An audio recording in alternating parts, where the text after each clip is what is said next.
Hi all. അപ്പോൾ ഇന്ന് ഒരു സ്പെഷ്യൽ വിസിറ്റുണ്ട്. എന്താണെന്ന് വെച്ചാൽ ഇവിടെ ആയിരിക്കും അരുവിക്കര വാട്ടർ പ്യൂരിഫിക്കേഷൻ്റെ ഒരു വിസിറ്റ് കാണാനായിട്ട് പോവുകയാണ്. രാവിലെ 9 മണിക്ക് തന്നെ കോളേജ് ബസ് റെഡിയാവും. അപ്പം ഇതാണ് എൻ്റെ ഇന്നത്തെ കസ്റ്റം. അപ്പോൾ കണ്ടോ, ഒരു നോട്ട് പാഡ് എൻ്റെ പെൻ വെച്ചിട്ടുണ്ട്. ആവശ്യം വരുമില്ലെന്ന് അറിയില്ല. ID card put up okay. അപ്പോൾ എവിടെ പോവാ കൊച്ചി? നമ്മൾ അരുവിക്കരയിൽ പോകണമല്ലോ. എന്താ മഴ കടുക്കുന്നു. അതിനുമ്പ് നമുക്ക് ലക്ഷ്യം.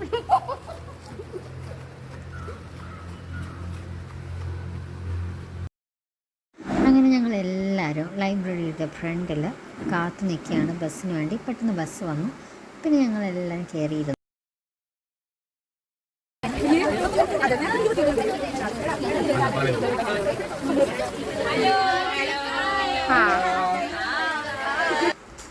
അതാ ലക്ഷ്മി മാം. ഞങ്ങൾ വീഡിയോ എടുക്കുന്നത് ലക്ഷ്മി മാം കണ്ടു. പിന്നെ കോളേജിൽ നിന്ന് വണ്ടി പുറപ്പെട്ടു.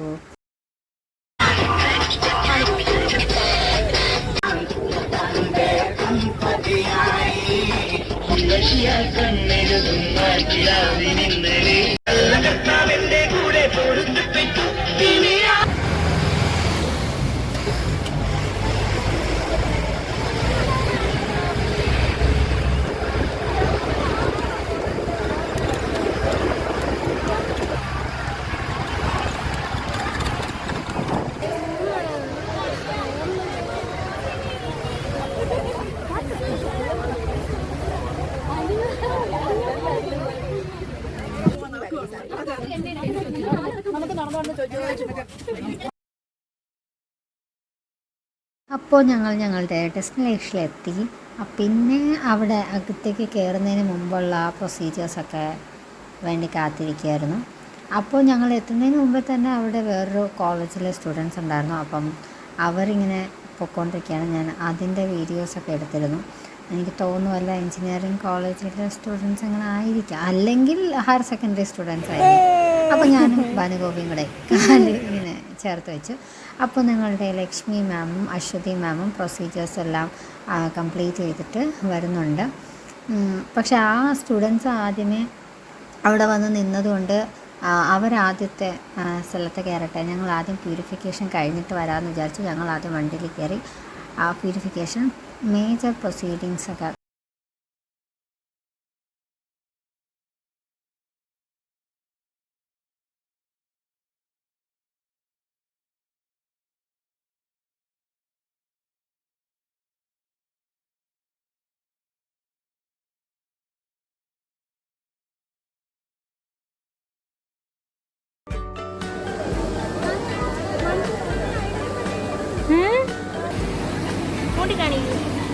മണ്ടെന്ന് പറഞ്ഞു. എവിടെ പോയാലും നമ്മൾ ദ്രവ്യം കൈവിടരുത്.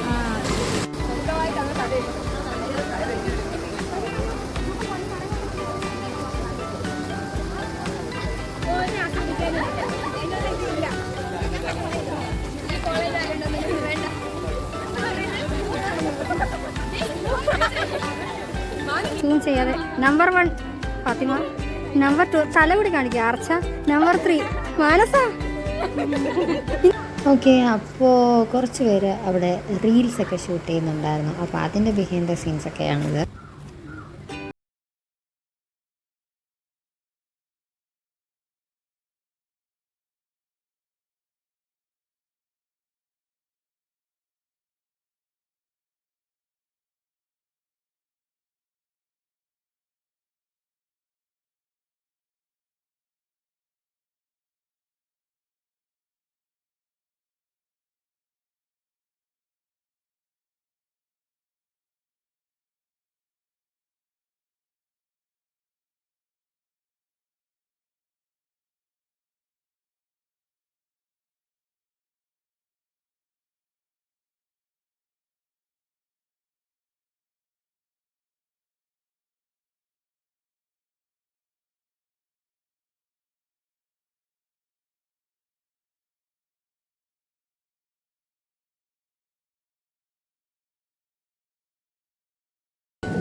പ്ലാന്റിൽ ഏരിയകളില്ല.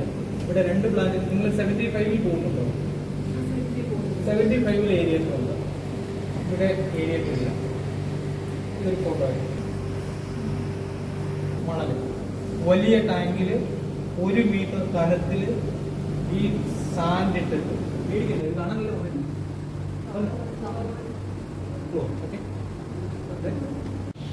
ഇരുമ്പും കേവലവും ഈ മാൻഗനീസിന്റെ വന്നു കഴിയുമ്പോഴത്തേക്കും നമ്മൾ കൊടുക്കുന്ന ലൈവ് നമുക്ക് ഏറ്റവും എഫക്റ്റീവായിട്ട് ഏത് പ്രൊപ്പോർഷനിലാണ് നമ്മൾ ആളുകളായിട്ട് ചേർത്തത് ഏറ്റവും നന്നായിട്ട് ഇതിനകത്ത് സ്ലെഡ്ജ് സെറ്റിൽ ചെയ്തത് ഏതാണ് സംഭവം ഏറ്റവും എഫക്റ്റീവായിട്ടും എക്കണോമിക്കലായിട്ടും ഏറ്റവും നല്ല രീതിയിലും ഏത് പ്രൊപ്പോർഷനിലായി ചേർത്തപ്പോഴാണ് ഇത് നോക്കിയിട്ട് ആ 6 ജാറുകളുണ്ടാവും. പിന്നീട് നെക്സ്റ്റ് പരിപാടി എന്നുള്ളത് അതിൻ്റെ പ്രോസസ്സിങ്സ് ഒക്കെ കാണുക എന്നുള്ളതായിരുന്നു. അതായത് എങ്ങനെയാണ് ഈ ക്ലോറിനേഷൻ, അതായത് ക്ലോറിനൊക്കെ എങ്ങനെ മിക്സ് ചെയ്യുന്നു, ആലം.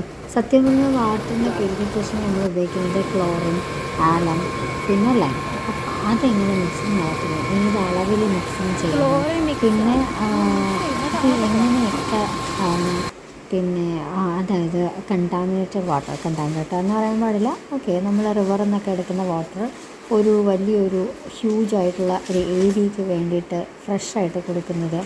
അപ്പോൾ അതൊക്കെ അറിയാനുള്ള വ്യഗ്രതയായിരുന്നു പിന്നീട്. അപ്പോൾ ഇവിടുത്തെ എല്ലാ കാര്യങ്ങളെല്ലാം പറഞ്ഞു തന്നത് അവിടുത്തെ ഓപ്പറേറ്ററായിട്ടുള്ള ഒരു സർ, അദ്ദേഹത്തിൻ്റെ പേര് മുഹമ്മദ് റംസാൻ. അപ്പോൾ അദ്ദേഹം തമിഴ്നാട്ടിൽ നിന്നുള്ള ആളാണ്. അപ്പം പിന്നെ കിട്ടിയ അവസരം മുതലാക്കി. അതായത് മീൻസ് തമിഴ് ഭയങ്കര ഇഷ്ടമാണ്. അപ്പോൾ ഞാൻ കുറച്ച് കാര്യങ്ങളൊക്കെ തമിഴിൽ ചോദിച്ചു. ആക്ച്വലി ഞാൻ അങ്ങോട്ട് കയറി തമിഴിൽ സംസാരിച്ചപ്പോഴത്തേക്കും പുള്ളി എൻ്റെ അടുത്ത് ചോദിച്ചത് ഞാൻ തമിഴ്നാട്ടിൽ നിന്നാണെന്നാണ്. പക്ഷെ അല്ലായിരുന്നു, എനിക്കറിയാം എന്നാണ് ഞാൻ പറഞ്ഞത്. പിന്നെ വലിയ കാര്യമായിരുന്നു. പുള്ളി വളരെ വളരെ വളരെ വ്യക്തമായിട്ട് ഓരോ കാര്യങ്ങൾ പറഞ്ഞു തന്നിട്ടുണ്ട്. സാച്ചുറേറ്റർ ഇതെല്ലാം സാച്ചുറേറ്ററാണ്. 2 സ്റ്റാൻഡ് ബൈ 2 ലൈനിലുള്ളൂ.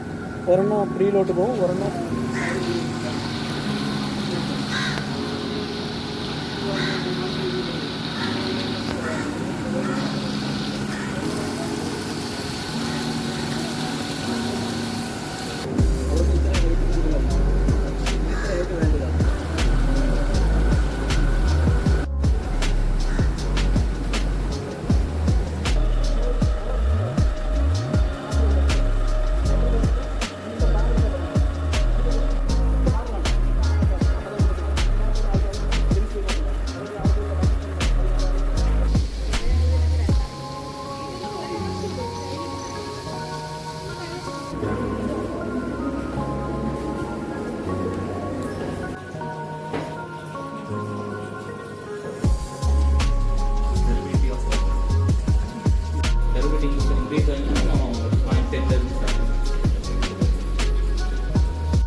അതിന് മുന്നുള്ള റെസിഡ്യൂ ഫോർമാറ്റ് ട്രീറ്റഡ് വാട്ടറിൻ്റെ turbidity, pH, colour, iron, aluminium, chlorine residue format 2 മണിക്കൂർ കഴിഞ്ഞ് നമ്മൾ ചെക്ക് ചെയ്തിട്ട് ഇതിനെല്ലാം നമുക്ക് ഗ്യാരണ്ടീസ് ഇതിൻ്റെ ലിമിറ്റിലായിരിക്കണം. മനസ്സിലായോ? അപ്പോൾ നമ്മൾ ഇതിൻ്റെ പ്രോസസ്സ് ചെയ്യുമ്പോൾ നമ്മൾ എൻഡ് പോയിന്റിലേക്ക് പോകുന്നതിന് മുമ്പ് ഇതിൻ്റെ ഒരു മിഡിലിൽ ഇതെല്ലാം ക്ലോസ്ലി മോണിറ്റർ ചെയ്തുകൊണ്ടിരിക്കും. പൾസേറ്ററിൽ നമ്മൾ ഇതെല്ലാം വളരെ ഡീറ്റെയിൽ ആയിട്ട് സ്റ്റഡി ചെയ്തുകൊണ്ടിരിക്കും. പൾസേറ്ററിൽ എന്തെങ്കിലും മേജർ ആയിട്ടുള്ള ചേഞ്ചസ് വന്നാൽ അപ്പോൾ നമ്മൾ അതിനുള്ള റെമഡിയൽ ആക്ഷൻസ് എടുത്തുകൊണ്ടിരിക്കും. നമ്മൾ ഫൈനലിൽ ചെന്ന് അവസാനം ചെന്ന് കണ്ടുപിടിച്ചോ pH കൂടി പോയി അല്ലെങ്കിൽ ടർബിഡിറ്റി കൂടി പോയി എന്ന് പറഞ്ഞിട്ട് കാര്യമില്ല. പിന്നെ നമുക്കൊന്നും ചെയ്യാൻ പറ്റും. നിങ്ങൾ പോയ ഓരോ സ്ഥലവും ഇതിൻ്റെ ഓരോ പേജായിട്ട് ഇവിടെ നമ്മൾ ഗ്രാഫിക്കൽ റെപ്രസെൻറ്റേഷൻ കൊടുക്കുന്നത്. ഒരു പമ്പോസിൻ്റെ ഒരു ഗ്രാഫിക്കൽ റെപ്രസെൻറ്റേഷനാണ്. അവിടെ നമുക്ക് 3 പമ്പുണ്ട്. 2 പമ്പ് ഇപ്പോൾ വർക്ക് ചെയ്തുകൊണ്ടിരിക്കുകയാണ്. ഒരെണ്ണം സ്റ്റാൻഡ് ബൈ ആണ്. ആ ഡാമിൽ ഇത്ര ലെവലുണ്ട്, ടർബിഡിറ്റി ഇത്രയുണ്ട്, ഇത്ര വെള്ളം വരുന്നുണ്ട് ആണ് റിസൾട്ട്. അങ്ങനെ നമുക്ക് ഓരോ സ്റ്റേഷനിലേക്കും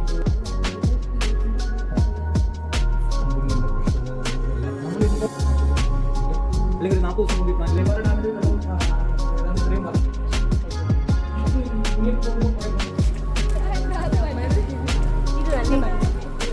ഒന്ന് നിൽക്കുകയാണെങ്കിൽ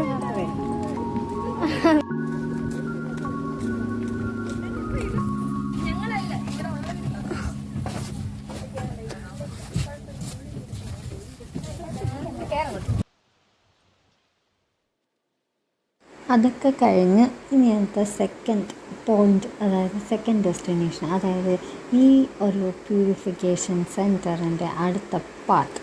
അതായത് മറ്റതെന്ന് പറയുന്നത് ആദ്യം കാണിച്ചത് മാനുവൽ വർക്കിംഗ് ആണെങ്കിൽ മറ്റത് ഇനി കാണാൻ പോകുന്നത് കുറച്ചുകൂടെ ഈസി ആയിട്ടുള്ളൊരു മെത്തേഡാണ്. അപ്പോൾ അവിടെ എനർജി കുറച്ച് മതി, പക്ഷേ കോസ്റ്റ് ഭയങ്കര കൂടുതലാണ്. അപ്പം ആ ഒരു ലേറ്റസ്റ്റ് ഐഡിയ അതുകൂടെ കാണാമെന്ന് വിചാരിച്ചു. അവിടെ കയറാനായിട്ട് റെഡി ആയിട്ട് നിൽക്കുകയാണ് കേരള വാട്ടർ അതോറിറ്റി. ഇപ്പോൾ നമ്മൾ വന്നിരിക്കുന്ന 75 എന്ന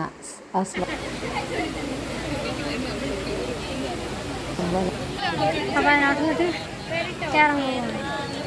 അപ്പം ഞങ്ങൾ ഇതിനകത്തോട്ട് കയറാൻ പോവുകയാണ്. കയറാം, വരുമെന്ന് വരും.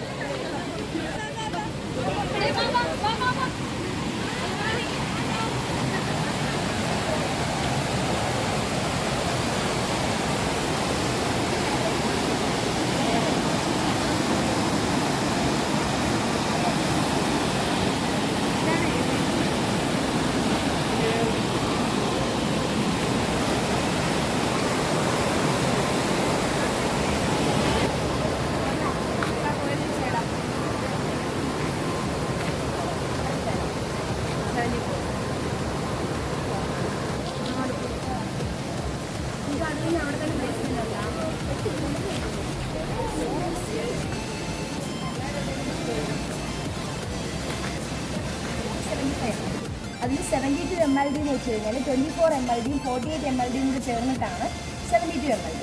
ഇത് 75 ആണ്. നിങ്ങളിപ്പോൾ കണ്ടത് 74 ആയിരിക്കും. അപ്പുറത്തെ സൈഡിൽ വരുന്നത് 74 പൾസേറ്റർ ടെക്നോളജി അല്ലേ, 74. പിന്നെ ഉള്ളത് 86. അതിൽ ഈ 74-ൽ പൾസേറ്റർ ടെക്നോളജി, 72-ലും 86-ലും റൗണ്ട് ക്ലാരിഫോക്കുലേറ്റർ സിസ്റ്റമാണ്. ഇവിടെ വന്നിട്ട് പ്ലേറ്റ് സെല്ലർ എന്ന് പറയും. Plate settler lamella type clarifier ആണ് ഇവിടെ. ഇവിടെ ക്ലാരിഫയർ സെലൈൻ ടാങ്ക് ലൈമിന് 1, സബ് ടാങ്ക് ആലത്തിന് 3, 1600 kg 2000 kg ഒക്കെ പ്രിപ്പയർ ചെയ്തിട്ട് ഡൈല്യൂട്ട് ചെയ്താണ് സബ് ടാങ്ക് കൊടുക്കുന്നത്.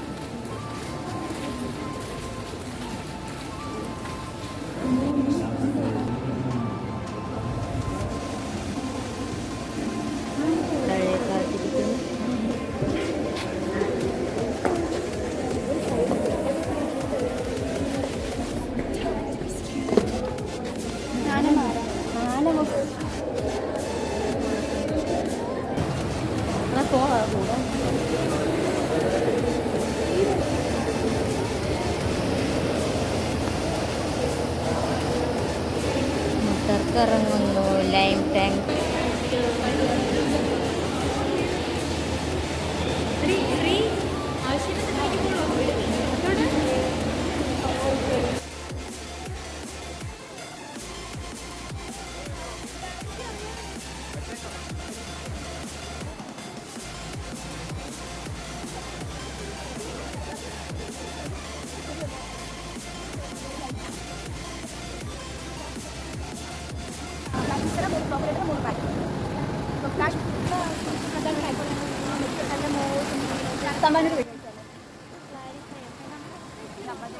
നല്ല വെള്ളം അങ്ങോട്ട് ഇറങ്ങണം. ഇവിടെ സെറ്റ് ചെയ്തിട്ട് നല്ല വെള്ളമാണ് ഞങ്ങൾ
അപ്പോൾ വാട്ടറിൻ്റെ ബാക്ക് വാഷിംഗ് പ്രോസസ്സൊക്കെ കഴിഞ്ഞിട്ട് പിന്നെ ഉള്ള കണ്ടാമിനേറ്റഡ് ആയിട്ടുള്ള വാട്ടർ പിന്നെ എന്ത് ചെയ്യുന്നു, അതിൻ്റെ പ്രോസസ്സിങ് എങ്ങനെയാണ്, അതൊക്കെ ജസ്റ്റ് ഇങ്ങനെ നോക്കി. കൊള്ളായിരുന്നു. എക്സാക്ട്ലി നമ്മൾ ആലോചിച്ച് നോക്കുമ്പോഴത്തേക്ക് ഈ വാട്ടർ പ്യൂരിഫിക്കേഷൻ എന്ന് പറയുന്നത് ചെറിയ പ്രോസസ്സല്ല. പിന്നെ അതൊക്കെ കണ്ടുകൊണ്ടിരുന്നപ്പോഴത്തേക്ക് അവിടെ കുറച്ച് കത്തിരിക്കയൊക്കെ ഉണ്ടായിരുന്നു. അപ്പോൾ അതിൻ്റെയൊക്കെ വീഡിയോ ഒക്കെ എടുത്തു. അതിനുശേഷം ഒരു വലിയൊരു ഇൻസ്ട്രുമെൻറ്റ് അതും കണ്ടു. അതിൻ്റെ പേര് ഞാൻ അതിൻ്റെ വിട്ടുപോയി. പിന്നെ ഇതൊക്കെ എല്ലാം കഴിഞ്ഞിട്ട് ഞങ്ങൾ മൂവ് ചെയ്യുവാണ്. നല്ല വെയിലുണ്ട്. അലീഷ, ശ്രീദേവി കേസ് ഉണ്ടോ?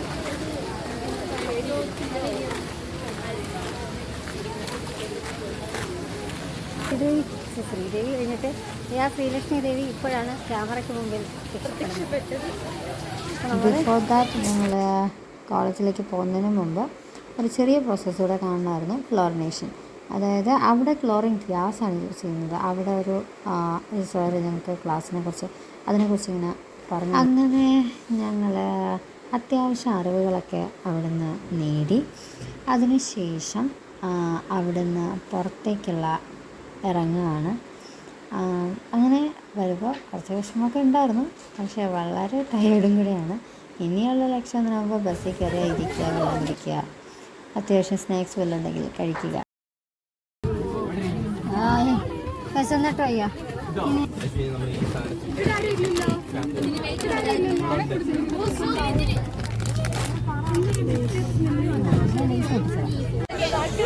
അപ്പോൾ ഇന്നത്തെ യാത്ര അതിൻ്റെ പര്യവസാനത്തിലേക്ക് എത്തിയിരിക്കുകയാണ്.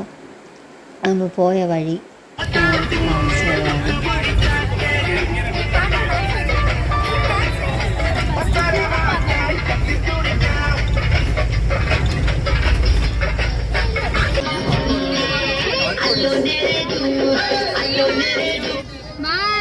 ആക്ച്വലി ശനിയാഴ്ചയായിരുന്നു ഈ ട്രിപ്പ് പ്ലാൻ ചെയ്തത് കൊണ്ട് കുറച്ച് പേരൊക്കെ വീട്ടിൽ പോകാനായിട്ട് പ്ലാൻ ചെയ്തിരുന്നു. സോ അവർക്കൊക്കെ ടാറ്റാ ബൈ ബൈ പറയുമായിരുന്നു. അതിനുശേഷം ഞങ്ങൾ യാത്ര വീണ്ടും തുടർന്നു. കോളേജ് ലക്ഷ്യം വെച്ചിട്ടായിരുന്നു യാത്ര. വഴിക്കിടയിൽ വെച്ച് മഴയും പെയ്തു. പിന്നെ മഴയായിട്ട് റിലേറ്റ് ചെയ്ത കുറേ പാട്ടുകളും കേട്ടു. അപ്പോൾ അതൊക്കെയുള്ളൂ വീഡിയോ. അപ്പോൾ ഇഷ്ടപ്പെട്ടാൽ ലൈക്ക് ചെയ്യുക, ഷെയർ ചെയ്യാൻ